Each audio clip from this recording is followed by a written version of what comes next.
আমি কেন কান্দি জানেননি? আমি উসমান জিন নুরাইন একদিন দুনিয়াতে থাকবো না।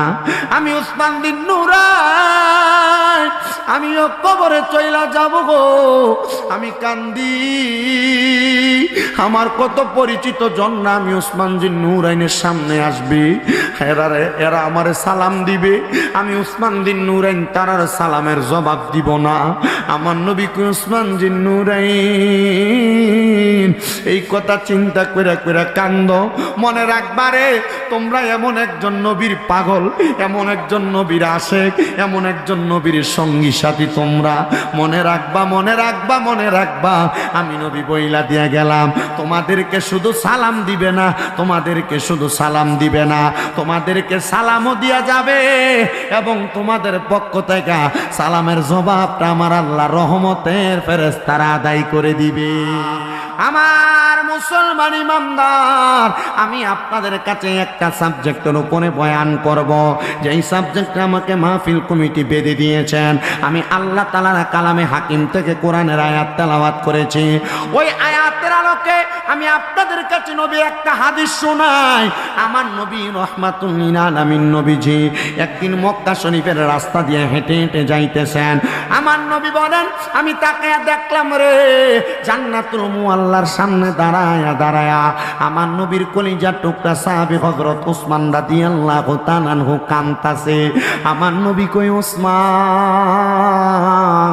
ও ওসমান তুমি কেন কান্দো? হযরত ওসমান বিন নুরাইন কই, ইয়া রাসূলুল্লাহ, ও দয়ার নবী, মায়ার নবী, আপনি বলতেছেন আমি উসমান জিন নুরাইন কেন জান্নাতুল মুআল্লার দিকে তাকায়া তাকায়া কান্দি? নবী গো, ইয়া রাসূলুল্লাহ, নবী গো, আপনি নবীজিরে আমি একদিন দেখছিলাম আপনি জান্নাতুল বাকির সামনে দাঁড়ায় দাঁড়ায় কান্দেন। মনে রাখবারে চুনারুঘাটের কাঠুয়া মারার বাবারা, মক্কা শরীফের পাশে একটা জান্নাত আছে, যেই জান্নাতের নাম জান্নাতুল মুআল্লা। মদিনা শরীফের পাশে একটা জান্নাত আছে, যেই জান্নাতের নাম জান্নাতুল বাকি। হযরত ওসমান কই, ইয়া রাসূলুল্লাহ, নবী গো, আমি একদিন ফজরের নামাজের পরবর্তী সময় আমি দেখছি আপনি নবী জান্নাতুল বাকির কবরস্থানের সামনে দাঁড়ায় দাঁড়ায় কান্দেন। নবী গো, আমি আপনারে জিজ্ঞেস করছিলাম আপনি কেন জান্নাতুল বাকির কবরের সামনে দাঁড়ায় দাঁড়ায় কান্দেন? আমার নবী কয়, এই ওসমান, আমি কেন কান্দি জানো? আমি নবী যা দেখতেছি তুমি ওসমান কিন্তু তা দেখো না। আমি নবী এই জন্য কান্দি রে, আমি কান্দি কান্দি কান্দি এই কবরের ভিতরে যেই ব্যক্তিরা আছে তারা জানি কোন অবস্থায় কোন হালতে আছে। ওসমান জিন নুরাইন রে আমার নবী কই, এ ওসমান, আমি নবী তো জান্নাতুল বাকির ওই বাসিন্দাদের জন্য কাঁদছিলাম, তো তুমি কেন জান্নাতুল মুআল্লার দিকে ফিরা ফিরা কান্দ? ওসমান জিন নুরাইন কই, নবী গো, আমি ওসমান জিন নুরাইন এই জন্য কান্দি, আমি চিন্তা করি এই জান্নাতুল মুআল্লার কবরস্থানের ভিতরে কত মানুষ শুয়া রইছে, আপনি নবীর কত কলিজার টুকরা সাহাবীরা শুয়া রইছে, আপনি নবীর কত কলিজার টুকরা মানুষ শুয়া রইছে, কত তাবিরা শুয়া রইছে।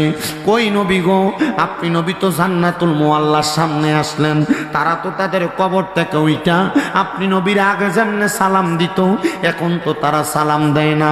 আমি কেন কান্দি জানেননি? আমি ওসমান জিন নুরাইন একদিন দুনিয়াতে থাকবো না। আমি ওসমান জিন নুরাইন আমিও কবরে চইলা যাব গো। আমি কান্দি, আমার কত পরিচিত জন না আমি ওসমান জিন নুরাইনের সামনে আসবে, এরা আমারে সালাম দিবে, আমি ওসমান জিন নুরাইন তারার সালামের জবাব দিব না।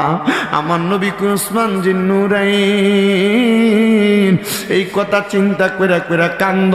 মনে রাখবারে তোমরা এমন একজন নবীর পাগল, এমন একজন নবীর আশেক, এমন একজন নবীর সঙ্গী সাথী তোমরা। মনে রাখবা, মনে রাখবা, মনে রাখবা। আমি নবী বইলা দিয়া গেলাম, তোমাদেরকে শুধু সালাম দিবে না, তোমাদেরকে শুধু সালাম দিবে না, তোমাদেরকে সালামও দিয়া যাবে এবং তোমাদের পক্ষ থেকে সালামের জবাবটা আমার আল্লাহ রহমতের ফেরেশতারা আদায় করে দিবে। আরো জবান খুলে বলেন না সুবহানাল্লাহ।